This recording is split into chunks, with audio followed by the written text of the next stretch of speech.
மக்கள் வந்து கொதிச்சு போயிருக்காங்க, அதிருப்தி அடைஞ்சிருக்காங்க இந்த திமுக ஆட்சி பேர். இது வலைதளங்களில் இருக்குது. ஆனால் இதையெல்லாம் தொகுத்து எந்த கட்சியும் இதுவரை வெளியிடவில்லை.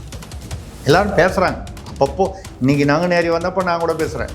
இதை தொகுத்து ஒரு மக்களுக்கு இந்த தேர்தலும் போது வழங்கினா, ஆமாயா இப்படி நடந்துருக்குது இல்லை, இப்படி நடந்துருக்குது இல்லை, பெரிய இம்பேக்டாக இருக்கும் அப்படின்றது. இப்போ இந்த மாதிரி வீடியோக்கள், விஷயங்களை, விவகாரங்களை தொகுத்து தொகுதியாக வெளியிடுவார் என்பது எனக்கு கிடைத்த தகவல்.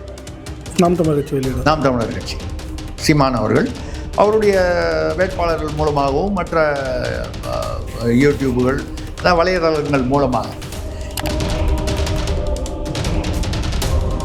அந்த வகையில் சீமான் என்ன சொல்லுகிறான் என்றால், வெயிட் அண்ட் சி, பொறுங்கள், ஏதோ என்கிட்ட வந்து கண்டென்ட் தீர்ந்து போச்சுன்னு நினைக்காதீங்க. இவர் வந்து எங்கேயோ 4வது இடத்துல இருக்கார், இவர் என்ன பண்ண முடியும், இவர் அரசியலில் ஒரு சக்தியே இல்லை அப்படின்னு நினைக்காதீங்க. ஏன்னா கருத்தியல் ரீதியாக அவர் பேசுகிற விஷயங்கள் மக்கள் ஆதரவு பெற்றிருக்கின்றன.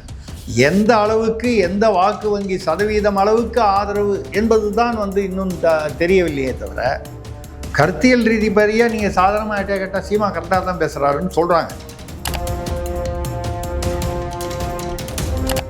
எதுவாக இருந்தாலும் அது ஆட்சி நிர்வாகத்தின் குறைபாடு. இந்த குறைபாடுகளில் தான் சீமான் வந்து அதை வந்து நீங்கள் வந்து இப்போ நம்ம மாதிரி பேசுறது பார்த்தாலும் வீடியோக்கள் மூலமாகவும் வலைதளத்தின் மூலமாகவும், அதுதான் இப்போ இன்றைக்கி இருக்கக்கூடிய ஈஸியாக வந்து ரீச் பண்ணக்கூடியது. அதான் அந்த மாதிரி வந்து கொண்டு போய் பண்ணணும். இப்போ கூட இப்போ அரசு ஊழியர்கள், செவிலியர்கள், மருத்துவர்கள், அங்கன்வாடி ஊழியர்கள், தூய்மை பணியாளர்கள் எத்தனை மாதமாக பிரச்சனை இருக்குது, அது இன்னும் தீரலை. இப்படி மாற்றுத்திறனாளிகள், எல்லாவித விவசாயிகள், எந்த விவசாயிகளுக்கு எதிராக நாங்கள் வந்து தோள் கொடுப்போன்னு எதிர்கட்சியாக இருக்கும்போது பேசுனீங்களோ அவங்களுக்கு எதிராக அவங்கள பிடிச்சி குண்டாசில் தூக்கி போடுறீங்க. இதில் இதனால் எந்த பாதிப்பும் பாதிப்பு இல்லாதது யாருன்னு கேட்டால் சீமான். ஏன்னா அவர் வந்து இந்த கூட்டணியில் யாரையுமே எதிர்பார்க்கல. ஆரம்பத்துலேருந்தே அவர் கேண்டிடேட்டாக அனௌன்ஸ் பண்ணி ஒர்க்கே ஸ்டார்ட் பண்ணுறாங்க. அப்படி இருக்கும்போது அவருக்கு எந்த பாதிப்பும் இல்லை. அதனால் அவருக்கு ஏதாவது வந்து சாதகம் உண்டா என்றால்,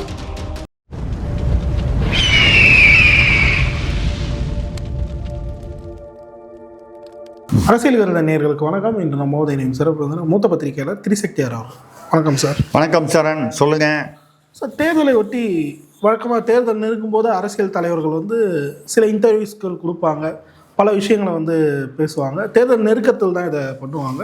ஆனால் சீமான் அவர்கள் இப்போயே அதை ஸ்டார்ட் பண்ணியிருக்காரு. குறிப்பாக பல வலைவர்களுக்கு வந்து நேர்காணல் கொடுத்ததை வந்து பார்க்கும்போது இப்போ வந்து ஒரு பாட்காஸ்ட் ஒன்றில் வந்து சீமான் அவர்கள் வந்து பேசியிருக்காரு. அதில் குறிப்பிட்டு கேட்கும்போது ஏன் தனித்து நிற்கிறீங்க அப்படின்ற பல கொஸ்டின்ஸில் வந்து கேட்க போகும்போது சீமான் அவர்கள் ஒரு விஷயத்தை வந்து சொல்லியிருக்காரு.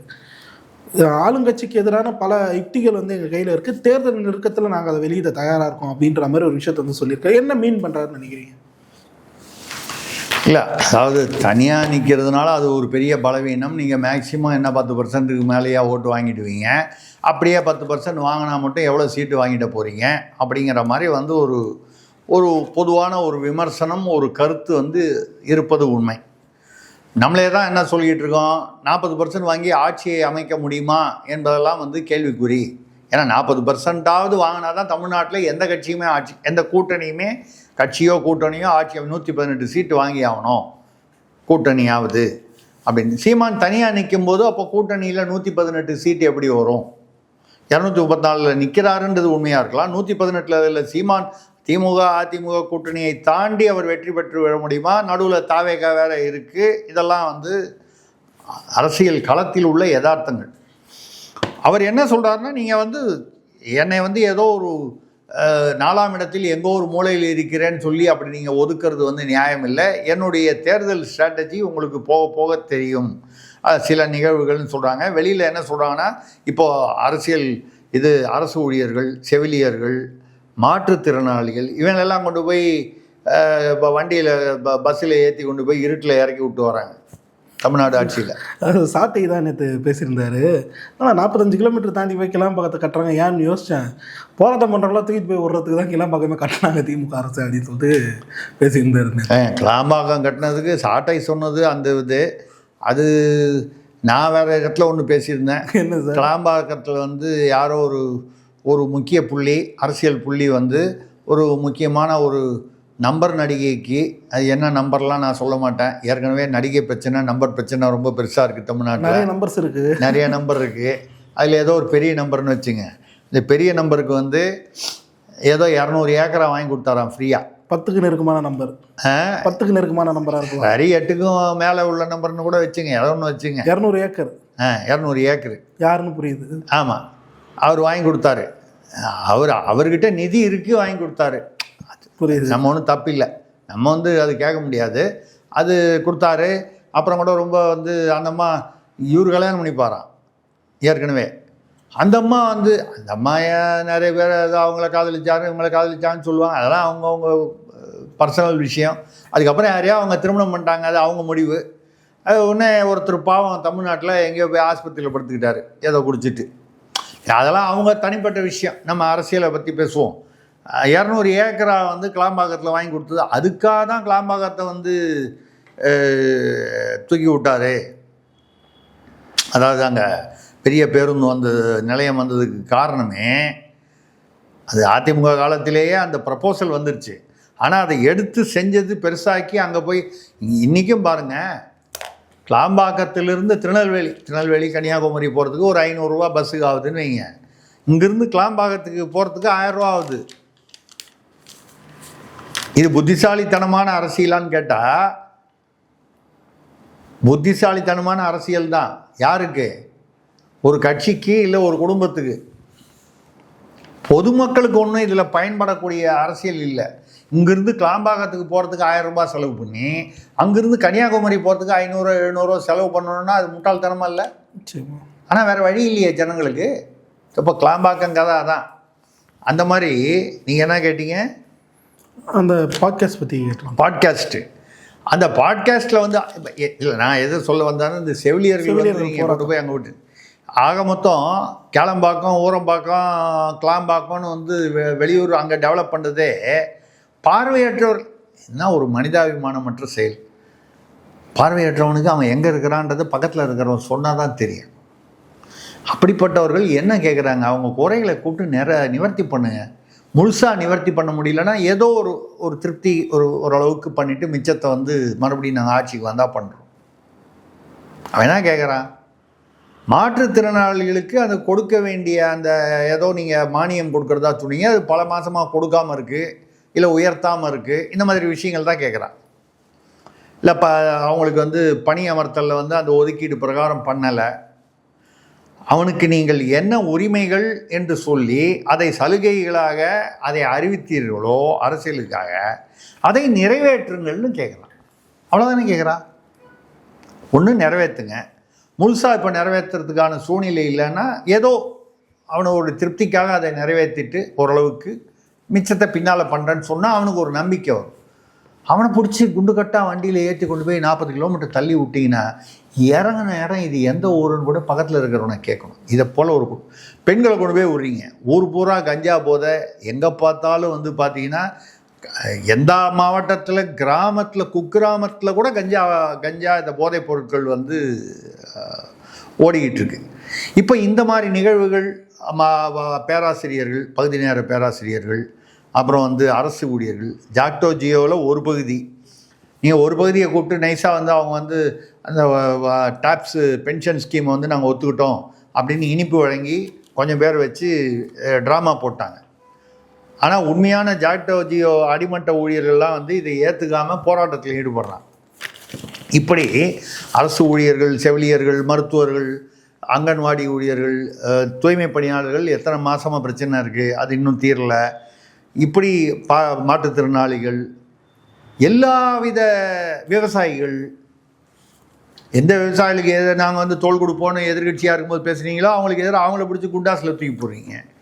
இதையெல்லாம் வந்து அங்கங்கே வீடியோக்கள் வந்து கிராமங்களில் வந்து அமைச்சர்கள் விரட்டி அடிக்கப்படுவது, நிர்வாகிகள், திமுக நிர்வாகிகள் உள்ளே நுழைய முடியாதபடி இருப்பது, அதே மாதிரி வந்து பாலியல் வன்முறை குற்றங்கள், இதெல்லாம் இப்போ பார்த்தீங்கன்னா நாங்குநேரியில் பாருங்கள், ஒரு 2 பேர் வந்து கேட்டால் அது வந்து சாதி பிரச்சனை இல்லைங்கிறாங்க. சாதி பிரச்சனை இல்லை, ஊர் பிரச்சனைன்றாங்க. ஊர் பிரச்சனையாக இருந்தால் கூட முன்விரோதம் காரணம்னா ஒருத்தனை 2 பேரை தேடி பிடிச்சி வெட்டுவான். போட வரவனெல்லாம் வெட்டுறான்னா என்ன அர்த்தம்?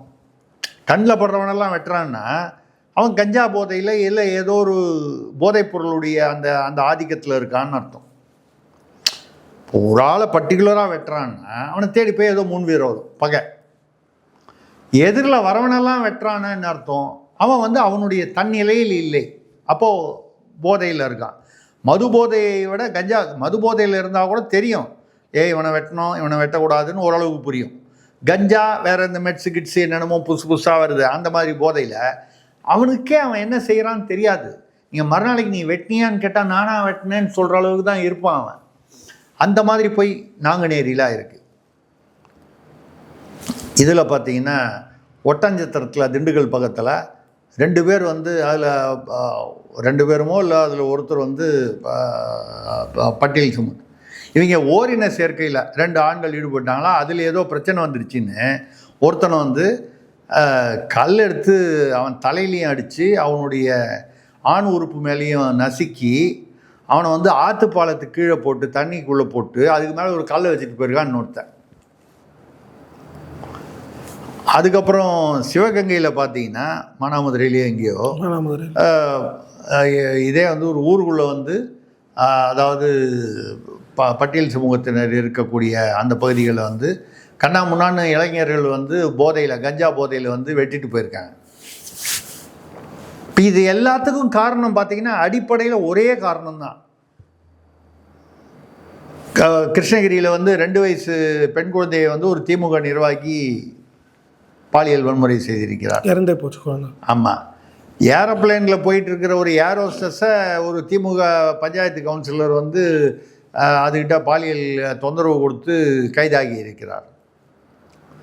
இப்படி எங்கே பார்த்தாலும் திமுக நிர்வாகி, திமுக சம்மந்தப்பட்டவன், திமுக சார்புள்ளவன், இவன் தான் இந்த பாலியல் குற்றங்கள் பண்ணுறான். இல்லை பொதுவானவன் பண்ணுறான், ரவுடி பண்ணுறான்னா கூட அதுக்கு எல்லாத்துக்கும் ஒரே பேஸ்மெண்ட்டு பிளாட்ஃபார்ம் என்ன அடிப்படைன்னு கேட்டிங்கன்னா போதை, மது போதை, கஞ்சா போதை, இல்லை மெட்ஸு போன்ற மற்ற போதை. இப்போ இந்த மாதிரி வீடியோக்கள்லாம் வந்து நிறைய வந்து மக்கள் வந்து கொதித்து போயிருக்காங்க, அதிருப்தி அடைஞ்சிருக்காங்க இந்த திமுக ஆட்சி பேர். இது வலைதளங்களில் இருக்குது. ஆனால் இதையெல்லாம் தொகுத்து எந்த கட்சியும் இதுவரை வெளியிடவில்லை. எல்லோரும் பேசுகிறாங்க அப்பப்போ. இன்றைக்கி நாங்கள் நேரி வந்தப்போ நான் கூட பேசுகிறேன். இதை தொகுத்து ஒரு மக்களுக்கு இந்த தேர்தலும் போது வழங்கினா, ஆமாயா இப்படி நடந்துருக்குது இல்லை, இப்படி நடந்துருக்குது இல்லை, பெரிய இம்பேக்டாக இருக்கும் அப்படின்றது. 2 வயசு குழந்தைக்கும் இங்கே வந்து பாதுகாப்பு இல்லை, 80 வயசு மூதாட்டிக்கும் பாலியல் வன்முறையில். 80 வயசு மூதாட்டியை பாலியல் வன்முறை செய்பவன் வந்து நிச்சயமாக 22 வயது இளைஞன் வந்து காம இச்சையில் பண்ண மாட்டான், அந்த போதையுடைய இதில் தான் அவன் பண்ணுறான். உண்மையிலேயே அவனுக்கு காம இச்சை வரணும்னா அவன் வயசை ஒத்த ஒரு இளம்பெண் அவன் பேரில் வந்தால் அப்போ கூட ரைட்டுன்னு சொல்லலை, ஒரு இயல்பாவது இருக்கும். 80 வயது மூதாட்டின்னா பாட்டி, கொள்ளு பாட்டி, இப்படி தான் நினைமன்மை. அப்படி தாயார், அதற்கு மேலே பாட்டி, அதுக்கு மேலே அந்த வயது, அவங்கள பார்த்து காம இச்சை வருதுன்னா அப்போ அவனை தாண்டிய தன்னிலை மீறிய ஒரு போதை. இப்போ இந்த மாதிரி வீடியோக்கள், விஷயங்களை, விவகாரங்களை தொகுத்து தொகுதியாக வெளியிடுவார் என்பது எனக்கு கிடைத்த தகவல். நாம் தமிழர் கட்சி சீமான் அவர்கள் அவருடைய வேட்பாளர்கள் மூலமாகவும் மற்ற யூடியூபுகள் வலைதளங்கள் மூலமாக. ஏன்னா இன்றைக்கி வந்து வீடு வீடாக போய் ஓட்டு கேட்குற காலம் போய் இன்றைக்கி வந்து எல்லாமே வீடியோ ஆன்லைன் வந்துருச்சு. தேர்தல் மட்டும், அரசியல் மட்டும் இல்லாமல் பொதுவாகவே ஒரு விஷயத்தை ரீச் பண்ணோன்னா முன்னால் பத்திரிகையில் போடணும். இப்போ நீங்கள் வந்து நல்ல விஷயமோ கெட்ட விஷயமோ அது வந்து வைரல் ஆகிறதுக்கு அரை மணி நேரத்தில் பார்த்தீங்கன்னா லட்சக்கணக்கில் போயிடுது, 1 மணி நேரத்தில் பார்த்தீங்கன்னா பல லட்சங்கள் போயிடுது.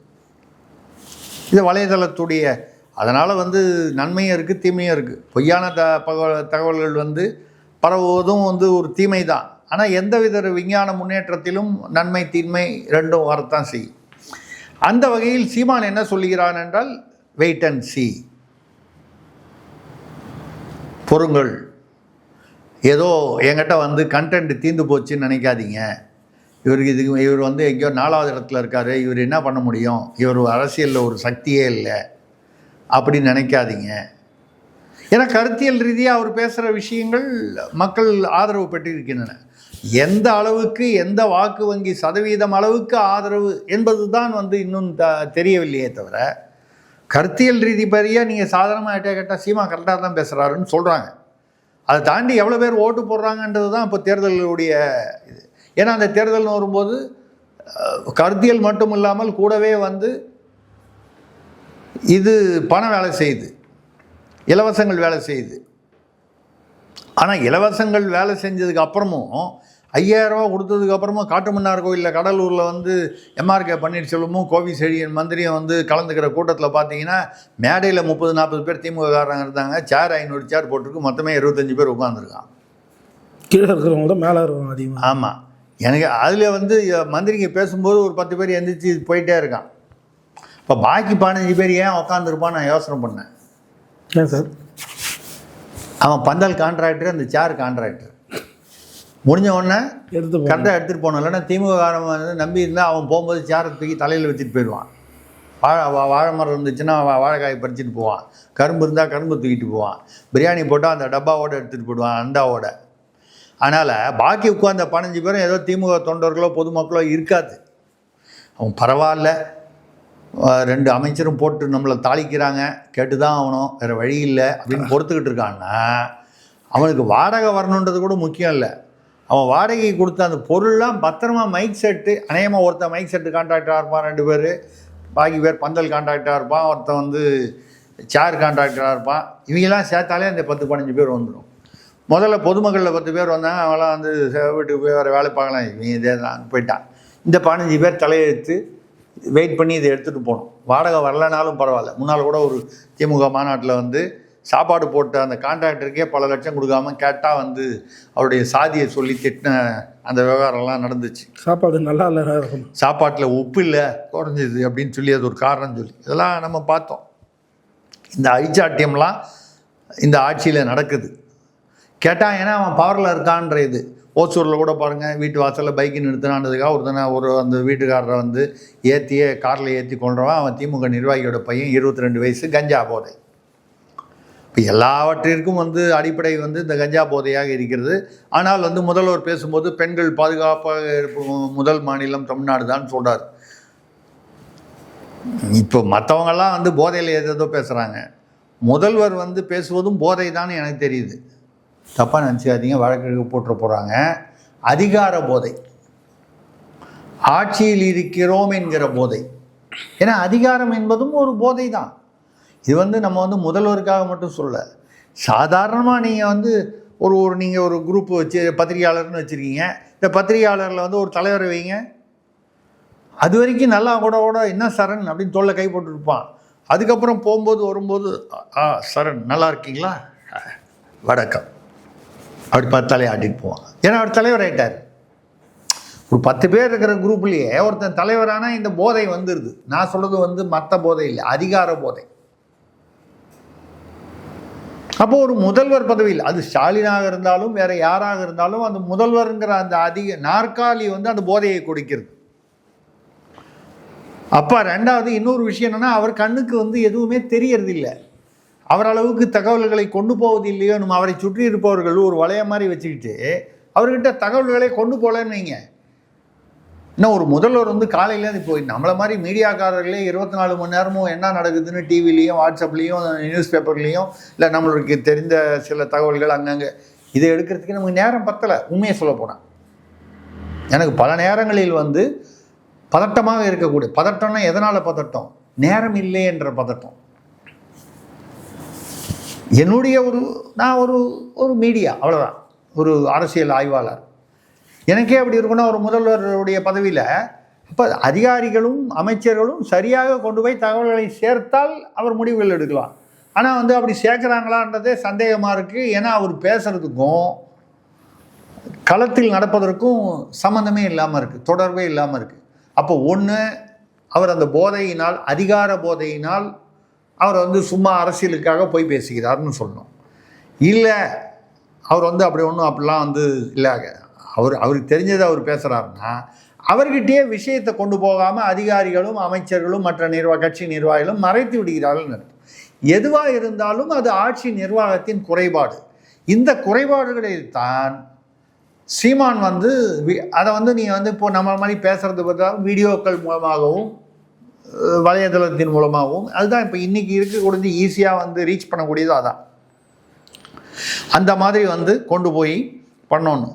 இப்போ கூட இப்போ இந்த நம்ம நாங்குநேரியை பற்றி பேசணும், சிவகங்கையில் பேசணும், ஒட்டஞ்சத்திரத்தில் பேசணும். இந்த இடத்துலலாம் பாதிக்கப்பட்டவர்கள் வந்து முக்கியமாக பட்டியல் சமூகம். இதில் நாங்குநேரியில் வந்து எம்பிசி மிகவும் பிற்படுத்தப்பட்டவர் ஒருத்தரும் அந்த இறந்து போனவரில் இருக்கார். ஒரு வடநாட்டு ஒரிசாக்காரனும் இருக்கார். இப்போது பாதிக்கப்பட்டவர்கள் வந்து இவங்களுக்கெல்லாம் எதிராக வந்து அதாவது இந்த சம்பவங்களுக்கு வந்து கண்டனம் வந்து திருமாவளவன் அவர்கள் விசிகாவிலிருந்து கண்டனம் தெரிவித்தார். ஆனால் இல்லை, ஆனால் அவர் பிஸியாக இருக்கார். தேர்தல் நெருங்கிறதுனாலயா? இல்லைங்க, வேறு ஈரான் அமெரிக்கா பிரச்சனை இருக்குல்ல, போயிருக்காராங்க. இல்லை, அவர் தான் இப்போ வந்து அதை கண்ட்ரோல் பண்ணிக்கிட்டு இருக்கார். கண்ட்ரோல் அவர் தான். இல்லை, இவர் கண்டனம் தெரிவித்ததை பார்த்து ட்ரம்ப் வந்து பயந்து போய் இப்போ அநேகமாக வந்து போய் பதுங்கு குழியில் ஒளிஞ்சிப்பார் போல இருக்குதே. திருமாவளவன் வந்து கண்டனம் தெரிவிக்கிறாரு. அதுக்கப்புறம் தமிமுன் அன்சாரி, கருணாசு, தனியரசு இவங்கெல்லாம் வந்து கண்டனம் தெரிவித்தோன்னா ட்ரம்ப் வந்து பயந்து போய் போரை வந்து வாபஸ் வாங்கிடுவார். ஏன் கள்ளக்குறிச்சிக்கு என்ன பண்ணீங்க? கண்டனம் தெரிவிச்சிங்களா? 68 பேர் செத்து போனாங்க. அதில் எத்தனை பேர் பட்டியல் சமூகம்? வேங்கை வயல், இன்னும் எத்தனையோ நிகழ்வுகள். கிருஷ்ணகிரியில் 2 வயசு குழந்தை, தாம்பரத்தில் ஒரு சிறுமி 8 வயது சிறுமியை வந்து அந்த அரசு தங்கும் இடத்துல வந்து செவுத்தில் மோதி பாலியல் வன்முறை, அது பாதிக்கப்பட்டது வந்து ஒரு பட்டியல் சமூகம். இப்படி எத்தனையோ நிகழ்வுகள், சம்பவங்கள் பட்டியல் சமூகத்தினரை நோக்கி அவர்களை டார்கெட்டாக நடந்திருக்கிறது. நீங்கள் அவர்களுடைய பாதுகாவலன் என்று சொல்லி ஈரான் என்னையா புரியாமல் பேசுகிறீங்க? இந்தியாவில் இருக்கிறது 90% வந்து சன்னி முஸ்லீம்கள். ஈரான் என்பது ஷியா முஸ்லீம்கள். 1986-88 வந்து ஈரானில் உள்ள ஷியாவுக்கும் ஈராக்கில் உள்ள சன்னி முஸ்லீம்களுக்கும் தகராறு வந்து, போர் இல்லை தகராறு. 10 லட்சம் பேர் வந்து செத்து போனாங்க சன்னி முஸ்லீம்களில். இந்தியாவில் இருப்பது 90% சன்னி முஸ்லீம். 10 லட்சம் சன்னி முஸ்லீம் ஈராக்கில் செத்து போனான், ஈரான் அடிச்சது அன்னைக்கு. அது அவங்களுக்குள்ள உள்ள பிரச்சனை. வாய் திறந்தாரா திருமாவளவன் போன்றவர்கள்? திருமாவளவன் மட்டும் இல்லை, திமுக சார்பிலும் கேட்கிறேன், வாய் திறந்தாங்களா? இல்லையே. இப்போவும் வந்து யாரும் சண்டை போடுறாங்க? ஷியா முஸ்லீம்கள் யூதர்களை அடிக்கிறார்கள் இஸ்ரேல். ஷியா முஸ்லீம்கள் கிறிஸ்தவ அமெரிக்காவை அடிக்கிறார்கள். ஷியா முஸ்லீம்கள் வளைகுடா நாடுகளில் இருக்கக்கூடிய சன்னி முஸ்லீம்களை தாக்குகிறார்கள். பதிலுக்கு அவங்களும் தாக்குறாங்க, 2 பக்கமும் தாக்குதல். ஆக ஷியாவுக்கும் சன்னிக்கும் பிரச்சனை, ஷியாவுக்கும் கிறிஸ்தவத்துக்கும் பிரச்சனை, ஷியாவுக்கும் யூதர்களுக்கும் பிரச்சனை. இந்தியா பிரதமர் ஏன் அமைதியாக இருக்கிறார்? ஏன் அமைதியாக இருக்காருன்னா, இதுக்குள்ளே எங்கே தலையை விட்டாலும் பிரச்சனை வரும். இந்தியர்கள் வந்து இந்த வளைகுடா நாடுகளில் கிட்டத்தட்ட ஒரு 8-10 நாடுகளில் வந்து மிகவும் அதிகமாக பணியில் இருக்கிறார்கள். இவர்களுடைய பாதுகாப்பு முக்கியமாக. நீங்கள் ஈரான் பக்கம் சேர்ந்தீங்கன்னா அந்த பக்கம் அமெரிக்காக்காரன் நமக்கு வந்து எதிரி ஆகிடுவான். அமெரிக்கா இஸ்ரேல் பக்கம் சேர்ந்தீங்கன்னா ஈரான் நமக்கு எதிரி ஆகிவிடும். ஈரானில் கொமேனி செத்து போனதுக்கு ஏன் பதிலே சொல்லலைங்கிறாரு. கொமேனி சர்வாதிகாரியாக ஆட்சி புரிந்தவர். 10 வயசு கல்யாணம் பண்ணார். ஆமாம், மியூசிக் கேட்கக்கூடாதுன்னு சொன்னவர், பெண்கள். அப்படிப்பட்டவர் அங்கே அவர் கொமேனி இறந்தோடனே ஈரான்லேயே மக்கள் வந்து நிறைய பேர் வந்து அதை கொண்டாடுகிறார்கள். ஒரு சர்வாதிகாரியை வந்து கொண்டுட்டாங்க, அயத்துல்லா என்கிற ஒரு வம்சம். அவருக்கு பதிலாக மறுநாள் காலையிலேயே 9 மணிக்கு அயத்துல்லா அராஃபின்னு ஒருத்தர் வச்சாங்க. பட்டுன்னு 3 மணிக்கு அவரை க்ளோஸ் பண்ணிட்டுச்சு அமெரிக்கா இஸ்ரேல். அவர் மறுபடியும் இப்போ அவரோட பையனையே கொண்டு வந்துருக்காங்க. இப்போ என்ன சொல்கிறாங்கன்னா, அந்த பையனையே வந்து நீயே அதிபதியார், ஆனால் வந்து போர் நிறுத்தம் பண்ணுறதுக்கு ஏதோ பேச்சுவார்த்தை உள்ளுக்குள்ளே நடக்குதுன்னு சொல்கிறாங்க. இதெல்லாம் வந்து சர்வதேச அரசியல். இதில் வந்து இந்தியா வந்து தலையிடாமல் ஏன்னா நமக்கு வந்து எண்ணெய் வந்து 45 நாளைக்கு ஸ்டாக் இருக்குது. இவங்க கூட வம்பு வச்சுக்கிட்டாலும் நமக்கு எண்ணெய் வராது, அவங்க கூட தகராறு வச்சுக்கிட்டாலும் எண்ணெய் வராது. சத்தம் போடாமல் ரஷ்யா வந்து இந்த சமயத்தில் உங்களுக்கு எவ்வளோ எண்ணெய் வேணுமோ சொல்லுங்கள், நாங்கள் தரோன்னு சொல்கிறோம். பிரதமர் மோடி என்ன பண்ணார் அமைதியாக? 45 நாளில் இப்போ வந்து எண்ணெய் நமக்கு பெட்ரோலியம் டீசலு பெட்ரோல் நின்று போச்சுன்னு வைங்க. திருமாவளவன் அவர்கள் இல்லை அவரை போன்றவர்கள் 234 தொகுதியில் எப்படி போய் வந்து பிரச்சாரம் பண்ணுவார்? வீடியோவில் மட்டும்தான் பண்ணணும். அப்புறம் விஜய் மட்டும்தான் பனையூரில் உட்காந்துக்கிட்டு வீடியோ பிரச்சாரம் பண்ணுறாருன்னு சொல்லுதில்லை. திருமாவளவனுக்கோ இல்லை மற்ற எல்லாருக்குமோ. இப்போ நானே அவங்க ஸ்டூடியோவுக்கு வந்து பேட்டி கொடுக்கணுன்னா பெட்ரோல் டீசல் இல்லைன்னா என்ன பண்ணுவேன்? நான் என்ன சைக்கிள்லையா வருவேன்? இயல்பு வாழ்க்கை பாதிக்கப்படும். அப்போ ஒரு பிரதமர் வந்து இந்தியாவுடைய நலன் என்ன, வெளிநாட்டில் உள்ள இந்தியர்களுடைய நலன் என்ன, இதை தான் பார்க்கணுமே தவிர நான் இந்த பக்கம் அவரை கண்டனம் பண்ணுறேன், இவர் எல்லா பக்கமும் தப்பு இருக்குது. நான் வந்து அமெரிக்காக்காரன் பண்ணுறது ரைட்டுன்னு நான் சொல்லலை. அவன் வந்து அணு ஆயுத சக்தி வச்சுருக்கான்னு அமெரிக்கா சொல்கிறான். ஏன் இவன் வச்சுருக்கான்னு இவனை யார் கேட்குறது? ஏன்னா அவன் வந்து என்னை யாரும் கேட்க முடியாது, ஆனால் நான் சொல்கிறது எல்லோரும் கேட்கணுன்ற ஒரு ஆதிக்க மனப்பான்மை. அதுவும் ஒரு போதை. நம்ம ஏற்கனவே பேசின போதை. என்ன போதை? அதிகார போதை, ஆதிக்க போதை. உண்மைதான். ஆனால் அதே சமயத்தில் இந்த ஈரான் யார்? காஷ்மீர் விஷயத்தில் நமக்கு எதிராக வந்து பாகிஸ்தானுக்கு சப்போர்ட் பண்ணுவாங்க. சரி, திருமாவளவன் வந்து இதெல்லாம் புரிஞ்சுக்கல, பரவாயில்ல. பால்காமில் நடந்துச்சுல்ல, பேசினாரா ஏதாவது? நீ இந்துவா என்று அவன் பேண்ட் அவுத்து பார்த்துட்டு அவன் வந்து முஸ்லீம் இல்லைன்னு அவங்கள கொலை பண்ண 28 பேர் கொலை பண்ணாங்க பால்காமில். அதே மாதிரி எத்தனையோ நிகழ்வுகள் நடந்திருக்கு. பங்களாதேஷில் இப்போ சமீபத்தில் இந்துக்கள் கொளுத்தப்பட்டார்கள், பெண்கள் கற்பழிக்கப்பட்டார்கள். திருமாவளவன் ஒரு வார்த்தை பேசினாரா?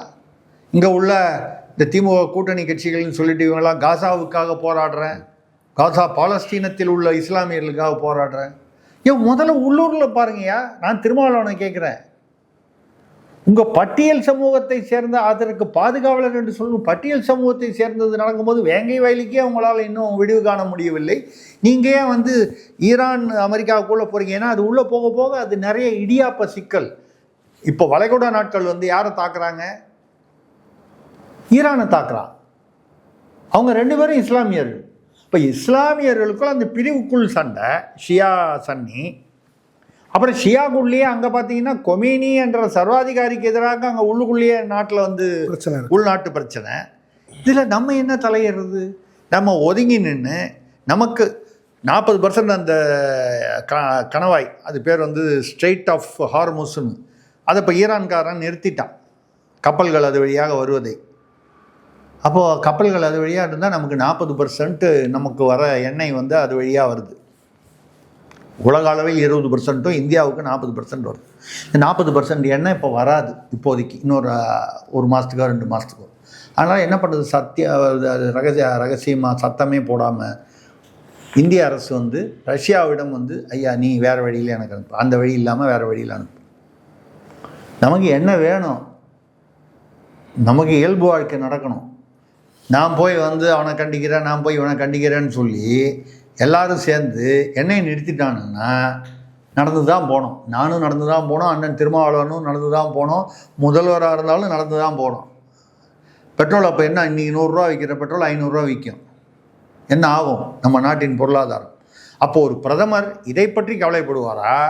இவன் ரைட்டா அவன் ரைட்டான்னு பார்ப்பாரா? நமக்கு பாதிப்பு இல்லாமல் இருக்கணும், இல்லை மிக குறைவாக இருக்கணும். இதுதான் வந்து நடந்துக்கிட்டு இருக்கு. திருமாவளவனுக்கு உள்நாட்டில் அவர் இந்த பட்டியல் சமூகம் பாதிக்கப்படும் போதே குரல் எழுப்பாதவர் பாலஸ்தீனத்திற்கும் ஈரானுக்கும் குரல் எழுப்புகிறார் என்றால் ஏதோ அவருக்கு பொழுது போகவில்லை. அதாவது இப்படி செய்தால் அவருடைய எஜமானர்கள், திமுக எஜமானர்கள் மகிழ்வார்கள், மோடியை எதிர்த்து பேசினால் திமுக மகிழும் அப்படின்னு இவர் நினச்சிட்டு இருக்காரு.